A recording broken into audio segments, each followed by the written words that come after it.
అమ్మ బుజ్జి పాప, నీ బతుకంతా బుజ్జి పాపే అనమ్మా, నువ్వు ఎదగవా? జీవితం అంతా ఇక శరీరానికి సంబంధించి, శరీర సంబంధాలకు సంబంధించి మొత్తుకోవటమేనా? ఆయన నమ్మదగిన వాడు కాదు, పిలిచిన వాడు నమ్మదగిన వాడు కాదు, నీకు జన్మనిచ్చిన వాడు నమ్మదగిన వాడు కాదు. ఒక తండ్రిగా బిడ్డల్ని కంటే ఆడు చెడిపోయినాడని నువ్వు అన్నం పెడుతున్నావే, మరి ఆ తండ్రి నీకు పెట్టడా అన్నం? నీకెవడా వస్తున్నా, నీకెవడా జాబ్, నీకెవడా బిడ్డని, నీకెవడా దేహమునకు కావలసిన వాటిని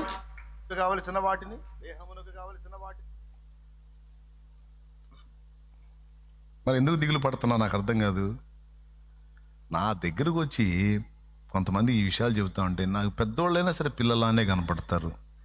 సరే కొత్తగా వచ్చిన వాళ్ళు అంటే అడుగుతారండి, తప్పులేదు. నేను కూడా, నువ్వు కూడా ఫస్ట్ స్టార్టింగ్ అట్లనే పోయాం. కానీ సంవత్సరాలు గడిచిపోతున్నా అక్కడే ఆగితే ఎట్లా చెప్పు? పెద్ద కావద్దు, కొంచెం యవనస్తులు కావద్దు, కావాలి కదా, దృష్టి మారాలి కదా. యేసయ్య దగ్గరికి రాకముందు నువ్వు చింతపడ్డావంటే అర్థం ఉంది. ఆయన రెక్కల నీళ్ళలోకి వచ్చిన తర్వాత కూడా ఆయన మీద ఆనుకోకుండా ఇంకా నీ మీదే నువ్వు ఆనుకుంటే మానసికంగా, శారీరకంగా గందరగోళం